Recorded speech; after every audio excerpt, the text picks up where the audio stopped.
दो चांद तीन चांद हम देख लिया करते थे, घर में चूल्हा नहीं जलता। बताओ कि हमारे आपके पास इतनी कमी है?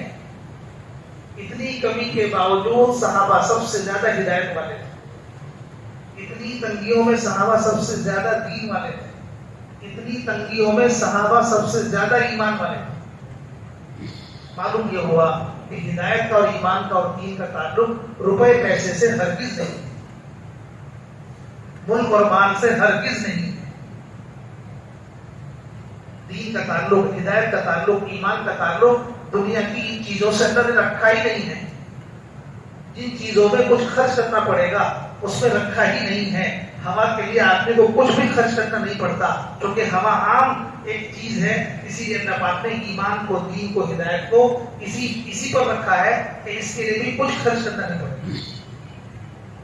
ये आम नफे की चीज, आम से आम मुसलमान कर सकता है, गरीब से गरीब, फकीर से फकीर, मालदार से मालदार, बादशाह से बादशाह, जिस हाल में उस हाल में रहकर जो है वो हिदायत वाला बन सकता है। भाइयों दोस्तों बुजुर्गों, इसलिए अल्लाह पाक ने सारी दुनिया में इस दीन को कायम किया, इस दीन को मुकम्मल किया सिर्फ इस मेहनत के ऊपर और इन अमाल के ऊपर। और कोई चीज नहीं थी, न महल थी, न बादशाहत थी, ना बड़े बड़े कारोबार, ना बड़ी बड़ी खेतियां थी, बल्कि जो खेतियां थी उन्हें भी इससे लगवा दिया, जो सामान था वो भी लगवा दिया। इस तरीके से दीन को मुकम्मल किया। अब ये मुकम्मल दीन क़यामत तक के लिए, क़यामत तक के आने वाले इंसानों के लिए ये तालीम दे गया हमें, और तालीम दे रहा है। आपकी मुबारक जिंदगी तालीम दे रही है कि इस दीन पर चलने के लिए न पैसे की, न सामान की, न असबाब की किसी की जरूरत नहीं है। सबसे बड़ा सबब हजरत मोहम्मद सल्लल्लाहु अलैहि वसल्लम की मुबारक मेहनत है। इस सबब को इख्तियार करो और हिदायत वाले बनो, और दीन वाले बनो, और ईमान वाले बनो। इस सबब को इख्तियार करो। इसलिए भाई दोस्तों बुजुर्गों, आज इस दौर में जब दीन बिल्कुल इस मुल्क के अंदर, खासतौर से हिंदुस्तान के अंदर, बाहर के अंदर तो और हालत खराब थी, लेकिन हिंदुस्तान में भी इस दर्जे में पहुंच गया कि मुसलमानों का सिर्फ नाम बाकी रह गया, अब और कोई चीज नहीं थी। तो अल्लाह पाक ने इस दौर में इस मेहनत को इस मुल्क से शुरू करवाया। बंगले वाली मस्जिद, हजरत निजामुद्दीन, दिल्ली शहर, एक छोटी सी मस्जिद,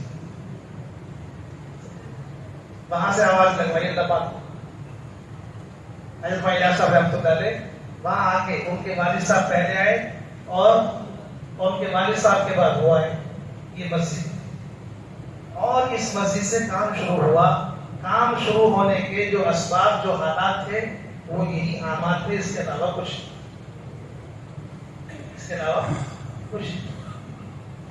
मस्जिद में आने वालों को दावत, मस्जिद में आने वालों का इस्तेमाल।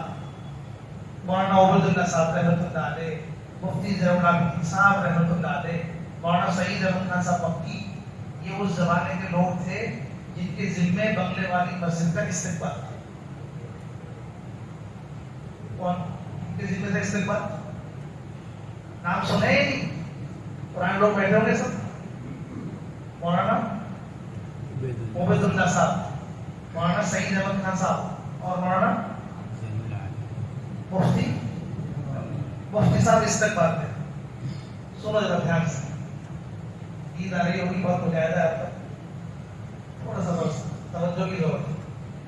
मुफ्ती ज़ैनुल आबिदीन साहब इस्तेमाल में, और मगरिब के बाद आपने अव्वाबीन की नियत पर एक शख्स आया दरवाजे पर, और उसने इधर उधर देखा और फिर वो चला। मौलाना साहब रहमतुल्लाह ने दूर से देखा, एक आदमी ने झांका और वो चला गया। वो बहुत नाराज हुई, मुफ्ती साहब को बुलाया। मुफ्ती साहब से कहा कि तुम कल क़यामत के दिन अव्वाबीन का क्या जवाब दोगे? अल्लाह पाक ने एक आदमी को हमारी मस्जिद में भेजा। मुफ्ती साहब ने अर्ज किया, तो मैं अव्वाबीन की नमाज ना पढ़ता? حضرت میں اوابین کی نماز نہ پڑھتا. حضرت نے فرمایا میں نے کب منع کیا کہ تم اوابین نہ پڑھتے؟ اگر تمہیں اوابین پڑھنے جانا تھا تو اپنی جگہ دوسرے آدمی کو استقبال میں کھڑا کر، اپنی جگہ دوسرے آدمی کو کھڑا کرتے. ایک مسلمان ہماری مسجد میں آیا اور ہم اس سے بات نہیں کر سکے، ہم اسے دعوت نہیں دے سکے. اللہ پاک نے اسے بھیجا ہماری مسجد.